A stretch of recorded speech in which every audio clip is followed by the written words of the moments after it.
Journey to the West, an audio drama series. Chapter 16. Part 1. We speak now of the master and disciple who hurried the horse forward to the entrance of the mountain. There was indeed a temple above. Tiers of gates and walls encompassed the corridors within. Everything was veiled in colorful cloud and red mist. By the road were pines and bamboo whose age could not be told, as well as juniper and cypress that stood elegantly upright. It was indeed the most suitable place for calm cultivation. The elder got off the horse as Xingzhe put down their luggage. Right as they were about to enter the gate, out walked a monk. He wore a hat and had on a kashai. Copper rings drooped from his earlobes while a silk sash wrapped around his waist. Straw sandals carried him steadily forward, and in his hand was a wooden fish. Sanzang saw him, so he stood respectfully by the gate to greet the monk. The monk quickly returned the gesture, smiling. "I apologize for not knowing your name." He then asked, "Where are you from? Please come inside to have some tea." Sanzang answered, "This humble disciple is an imperial envoy from the land of the East. We are heading to the Temple of Thunderclap to worship Buddha and seek scriptures there. It was getting rather late when we arrived, so we would like to ask for a night's lodging at your honored monastery." The monk said, "Please come inside and sit down. Come inside and sit down."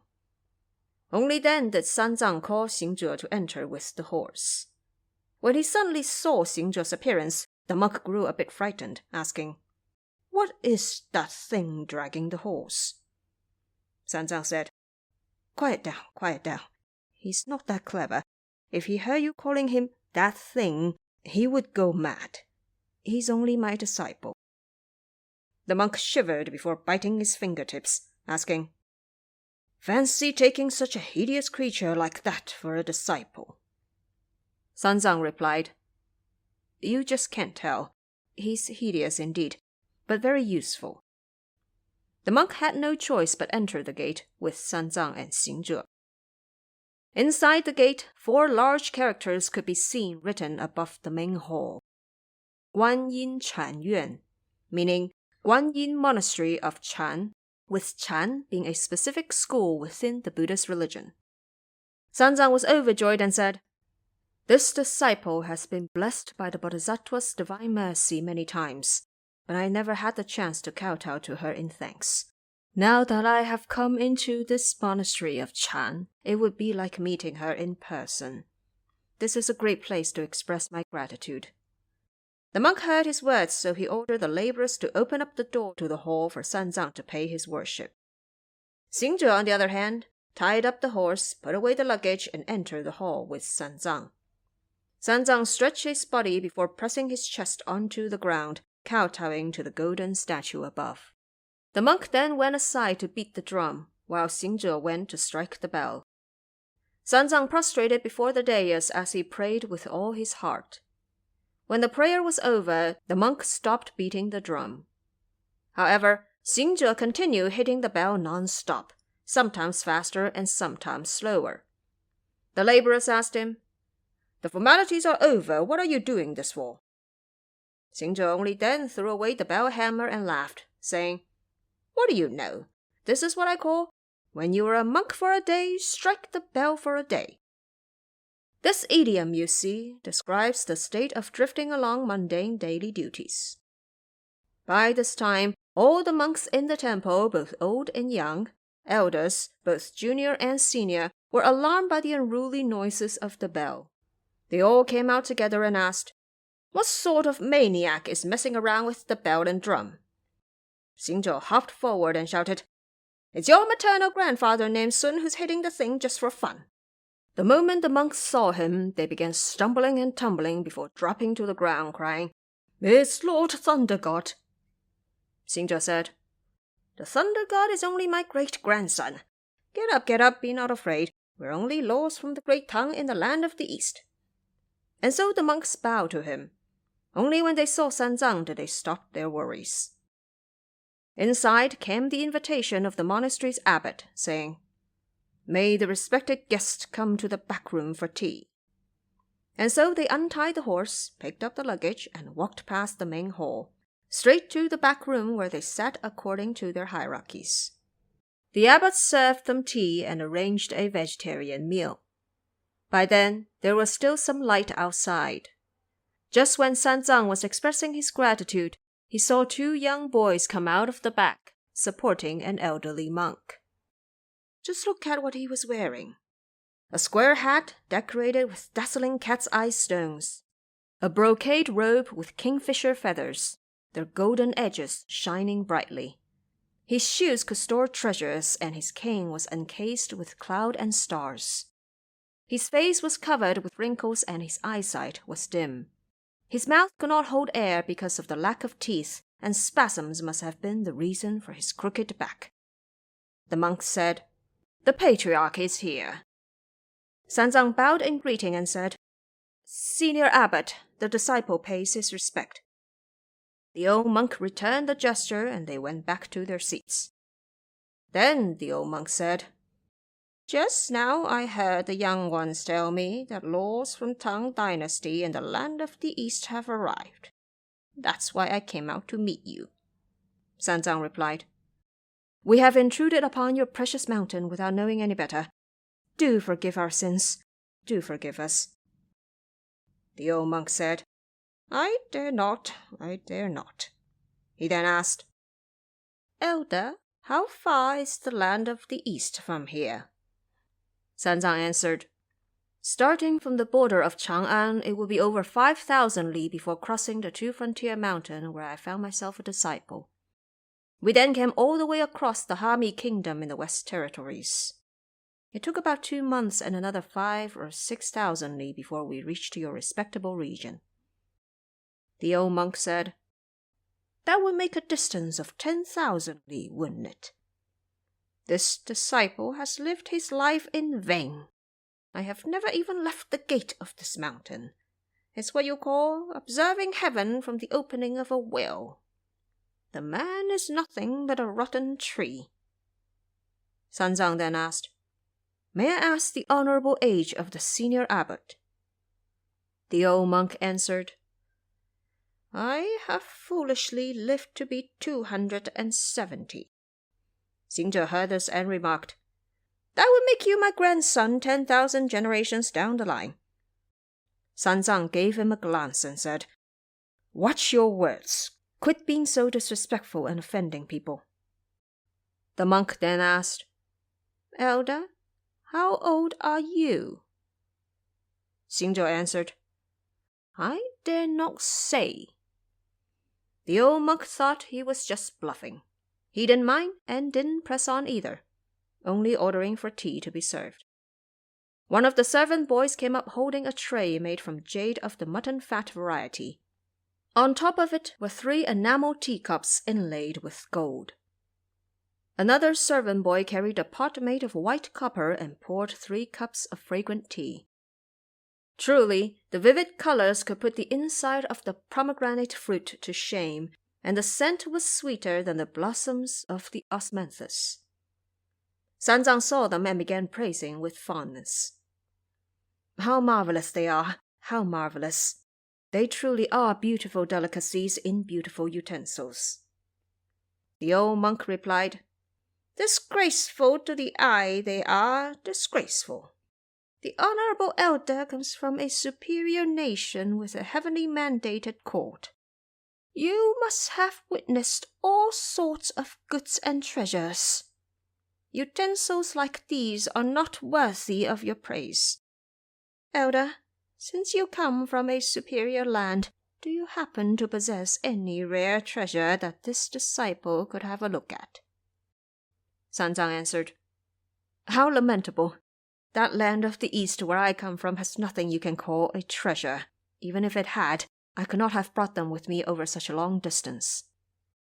Next to him, Xingzhe reminded, "Master, I saw the Gashaya in the back the other day. Doesn't that count as a treasure?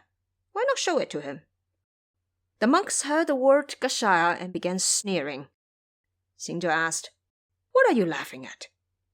The abbot explained, "The elder just now said that a Gashaya counts as a treasure. That was the laughable part. If you're talking about Gashaya, monks of my generation own no more than 20 or 30 of them.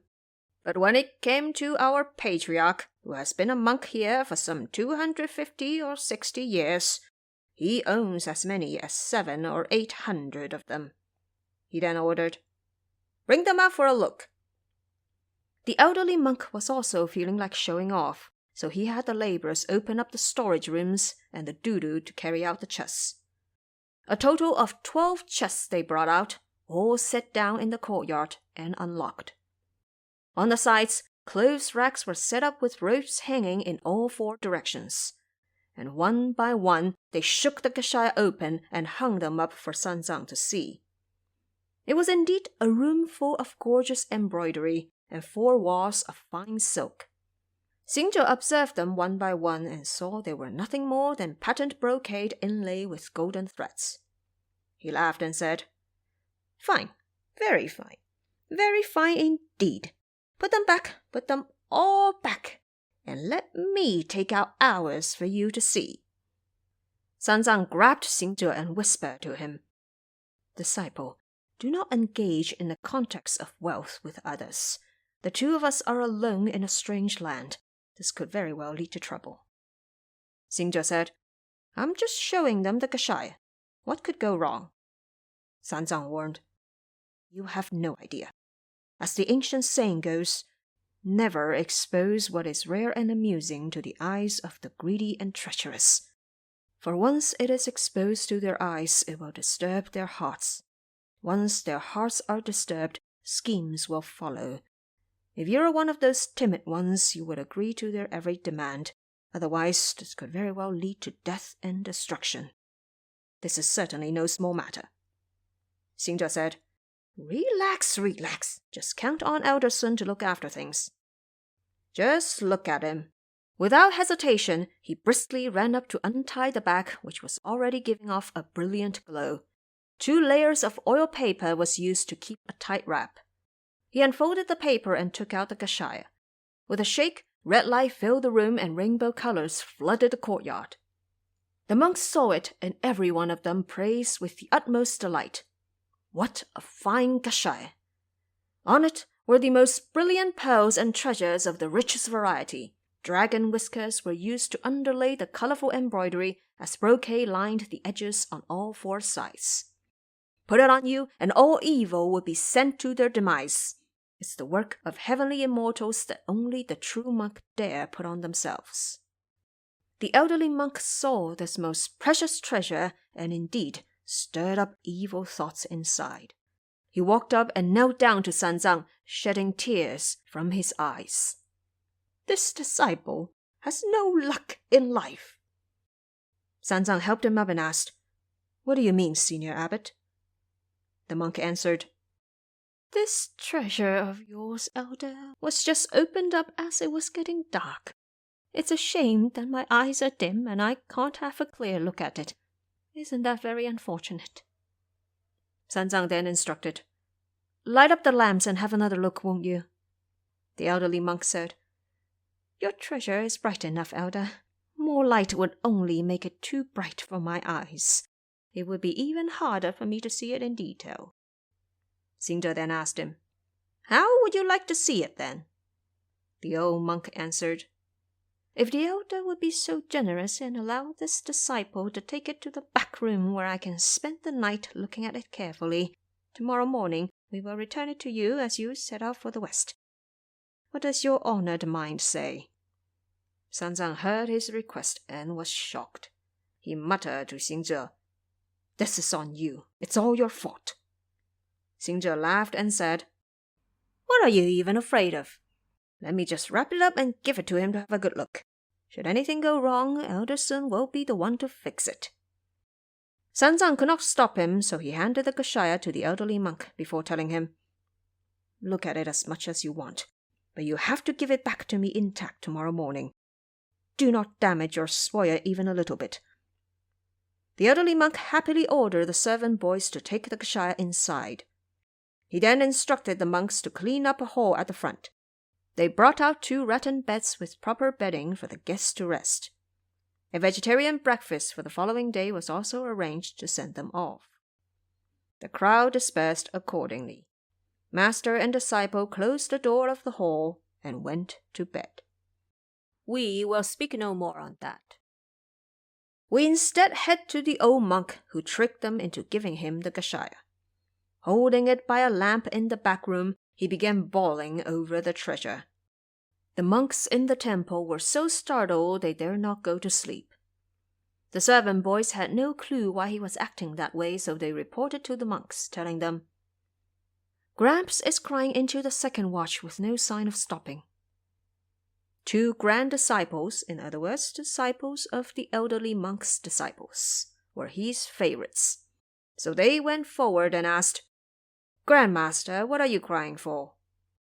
The elderly monk answered, "I'm crying for the misfortune of not being able to look at the Tongue Monk's treasure." The young monk said, "Gramps, you have lived a long life and had it all. His kashaya is right in front of you. All you have to do is just open it up and look at it. Why bawl over it at all?" The elderly monk explained, "I can't be looking at it for very long. I am 270 years old this year, and my hundreds of kashaya have been earned in vain. Where do I even find one like his? How could I ever become the Tongue Monk?" The young monk said, "Grandmaster, you aren't thinking straight. The Tongue Monk is a traveling mendicant far away from home. You have lived a long life and have enjoyed it quite enough. Why would you want to be a traveling monk like him?" The old monk answered, "Sure, I am quite free at home and blissful in my final years, but I haven't been able to wear his kashaya at all. If only I could wear it for one day, I would happily shut my eyes upon death. Only then would my journey as a monk in the mortal world be worthwhile." The monk said, "What nonsense! What's so hard about wearing his kashaya? We will ask him to stay for another day tomorrow so you can wear it for 1 day. Have them stay for another 10 days and you will be able to wear it for 10 days. That should be enough. Why bother wailing in misery like this?" The elderly monk said, "Even if we keep them here for a whole year, I would still only be able to wear it for 1 year. It can't last in the end. When he is to leave, it will have to leave with him. How could I make it last?" Just as they were talking, out came a young monk named 广智, meaning broad wisdom, who said, "Gramps, if you want to make it last, it's actually very easy." The elderly monk heard his words and rose in delight, asking, "My dear boy, what brilliant ideas have you got?" 广智 answered, "Those 2 tongue monks are tired travelers who should be asleep by now. We can just gather a few of our stronger men, bring some spears and knives, open up the hall, and kill them. Bury the bodies in the backyard and no one else would know but us. In addition, we can take their white horse and luggage. Then we can keep that kashaya with us as an heirloom. And wouldn't that be a lasting plan for the descendants?" The elderly monk heard his words and was filled with joy. Only then did he wipe away his tears and say, "Very well, very well, very well indeed. What a brilliant plan." And immediately they were about to gather the spears and knives. But then another young monk named 广谋, meaning broad strategy, who was a junior brother of 广智, came forward and said, "This plan is no good. If you want to kill them, you have to examine their movements. The pale-faced one should be an easy target, but the hairy-faced one will be hard to deal with. If we can't kill him, wouldn't the whole thing recoil on us? I have a plan that requires no knives or spears. Would the honored mind like to hear?" The elderly monk asked, "My dear boy, what plan have you got?" 广谋 answered, "Your young grandson has an idea. Right now, we just have to assemble all the senior monks from the upper and lower branches living on the East Hill. Each shall bring a bundle of dry firewood with them. We will have to let go of those 3 halls and start a fire there. That way, they will have nowhere to escape. We'll burn the halls along with them. Even if residents spotted us seen from around the mountain, we can just say it was their carelessness that started the fire, and it burnt down our hall too. Wouldn't both of those monks be burned to death then? This would be easy to cover up too. By then, the kashaya would be our heirloom, wouldn't it? The monks heard his words and were overjoyed. They all commented, "Brilliant, brilliant, brilliant indeed. This plan is even better, much better."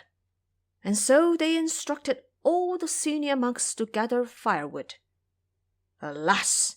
This plan would truly lead to the long life of an aged monk coming to an end, and the Guanyin monastery of Chan being reduced to dust. It turned out that in his temple lived about 70 to 80 senior monks, managing a total of over 200 people. That night, they all worked together to gather firewood and had the guest hall surrounded from all directions without a single path to escape from. They then arranged to have the place set on fire. We will speak no more of that.